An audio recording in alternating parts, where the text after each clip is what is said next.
everybody. Welcome back. This is Miss Faye, and this is my world. All right, today we have a letter, and it's going to be about grown children needing financial help from their parents. Now, before we get started, I'd like to say welcome. Welcome to the channel.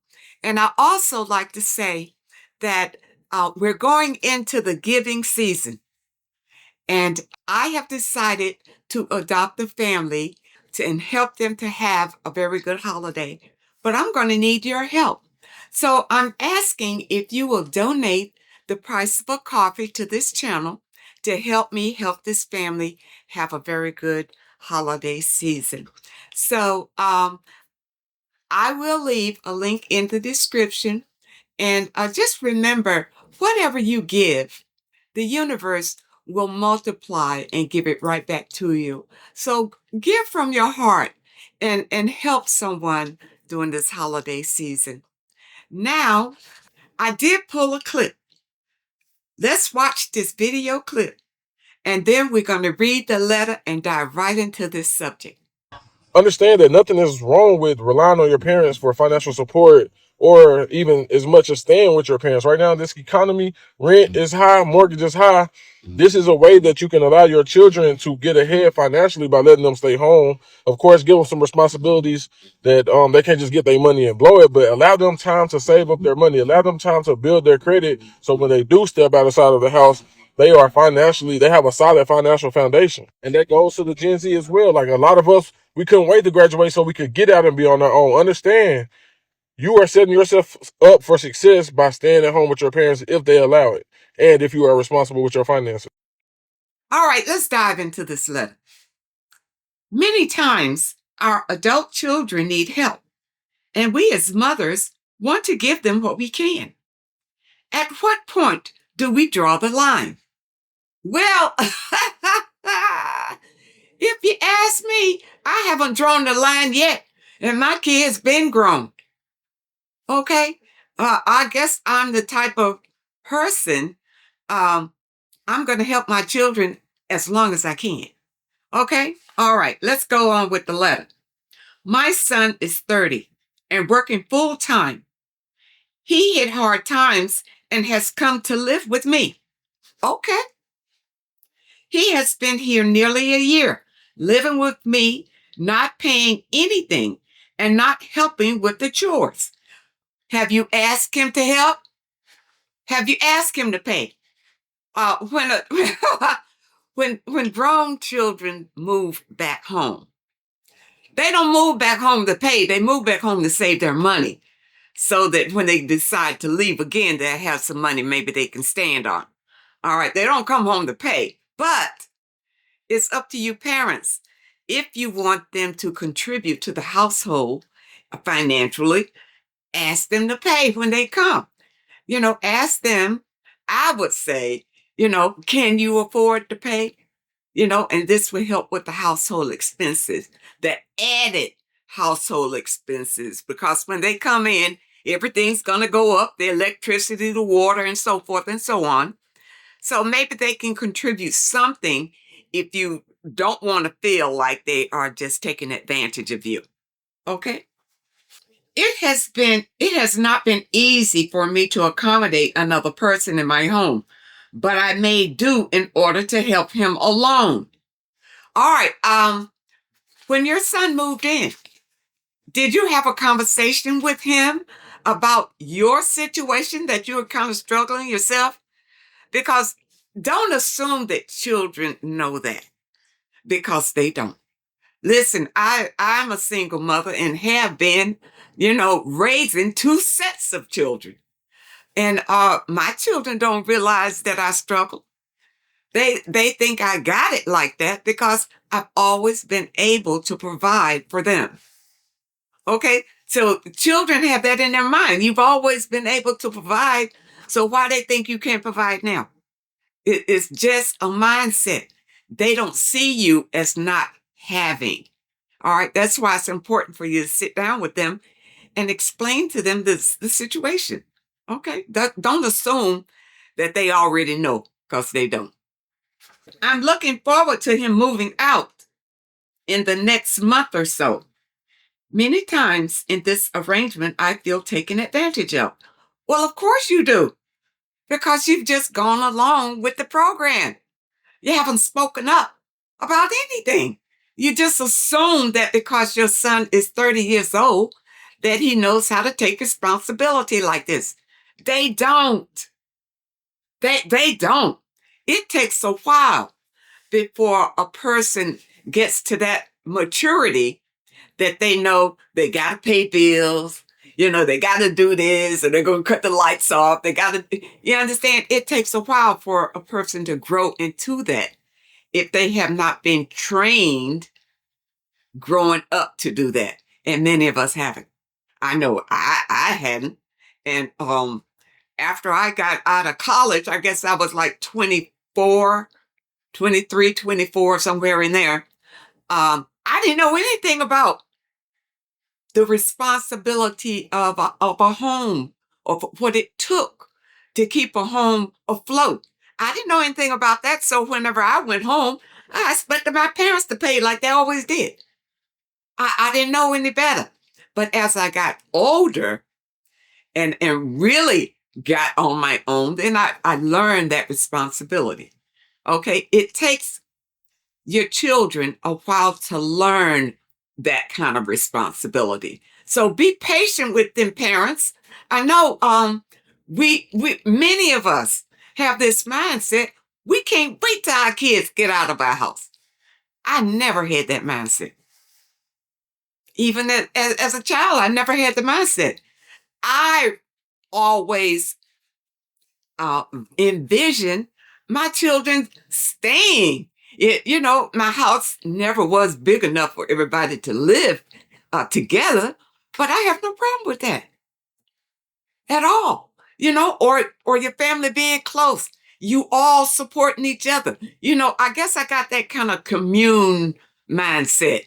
Where the family is like a village, and everybody kind of just takes care of each other. And I'm talking about your immediate family, not your extended family.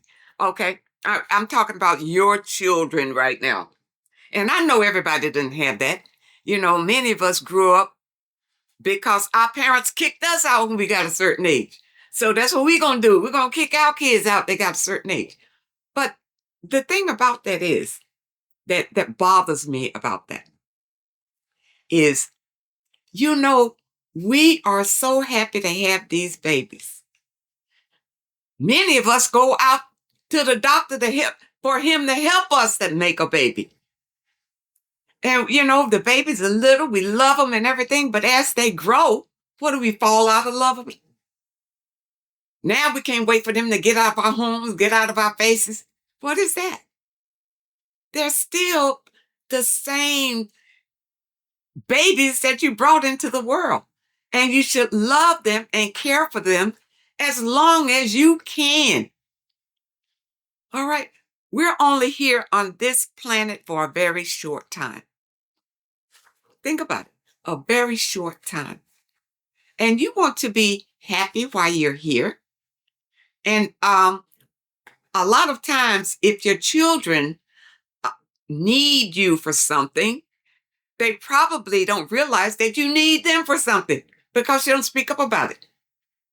You're used to making it happen, and they are used to you making it happen. You see, it's just a miscommunication. That's all it is. It's not that they are taking advantage of you. When they were little kids and needed stuff from you, did you feel like you were being taken advantage of then? It's the same thing. When they come home to mama, they're like little kids again, looking for mama to make it better. Okay? All right.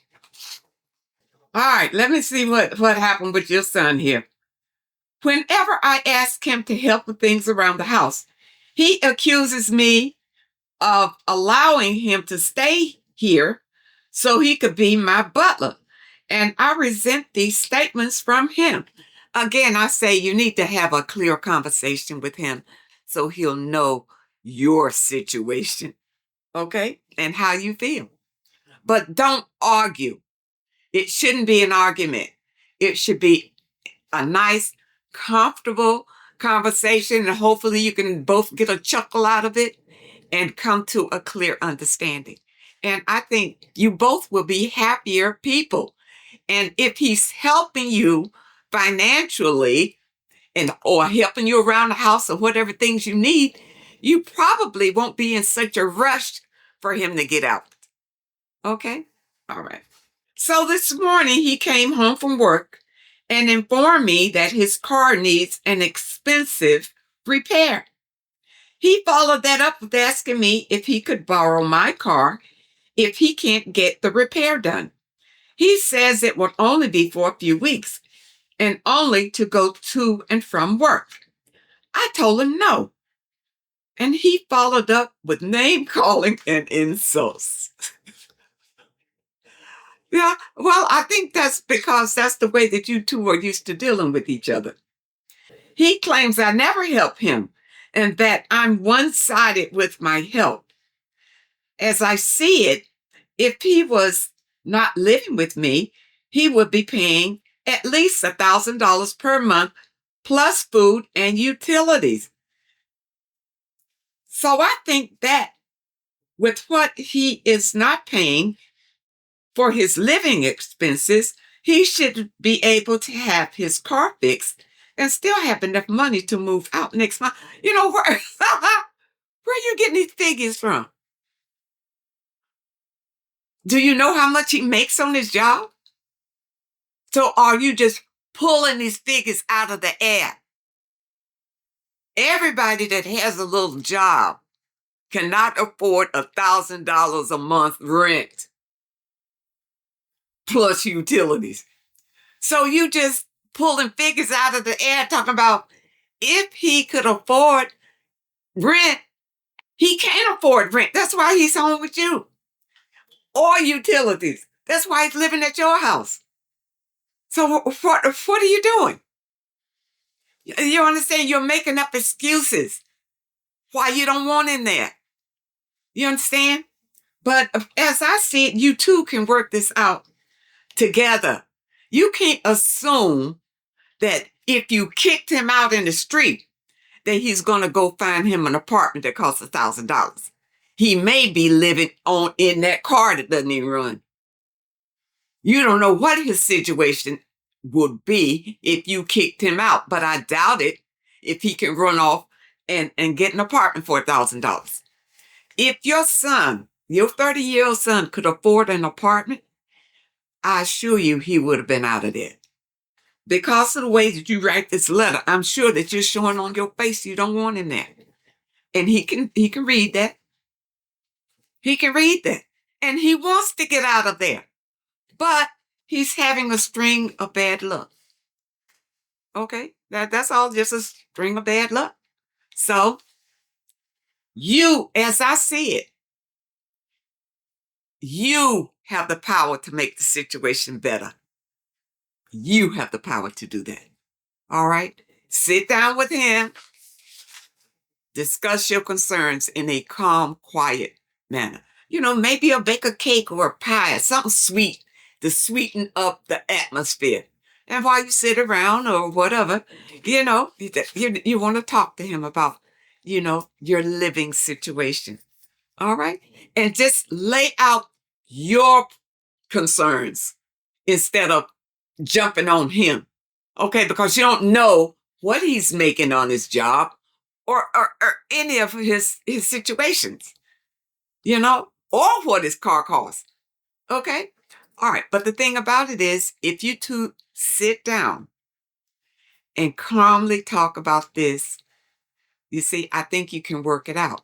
I think he may be able to, I'm sure he'll be able to help you around the house if you'll take that as payment. I have no idea what he's making on his job, but it must not be that much because he's living with you. Okay? But you say here, he makes me feel like I'm being mean and selfish by not allowing him to use my car. Well, is your car just sitting there? Do you need your car every day, every minute of the day?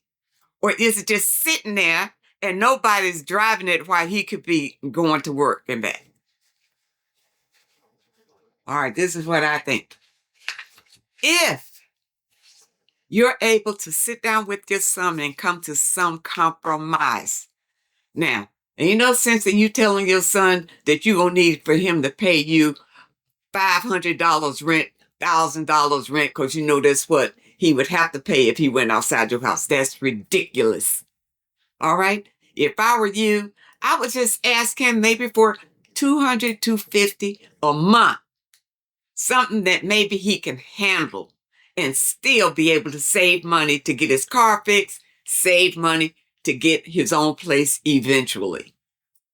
Okay? But at least you'll have that $250 to cover whatever your little miscellaneous whatever. Okay? The overflow that will help. Ask him if he can afford that. It's according to what he's making, every week, probably every 2 weeks, or maybe not a month. It's according. I have no idea what young people get paid these days, but it's not much, and many of them cannot afford rent.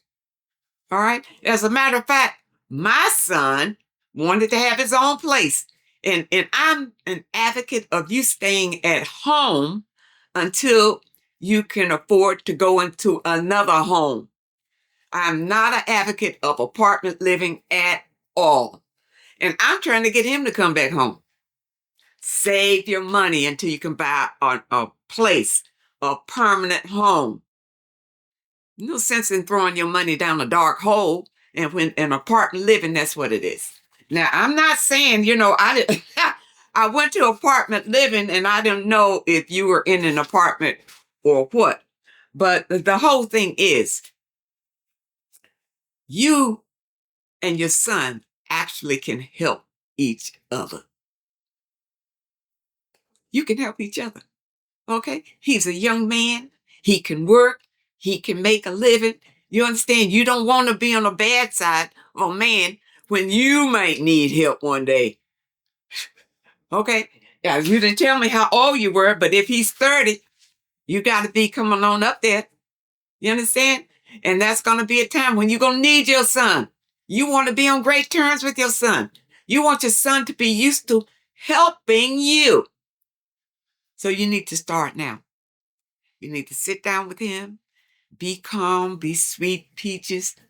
Explain to him that you are having a tough time meeting your obligations when he's living there. And maybe even when he's not living there. You understand? Ask him if he can help out financially, but still save money to repair his car. Go there. Don't put two of them. Don't say, save your car and move out. That's too much to think about. Say, the immediate problem is to repair your car.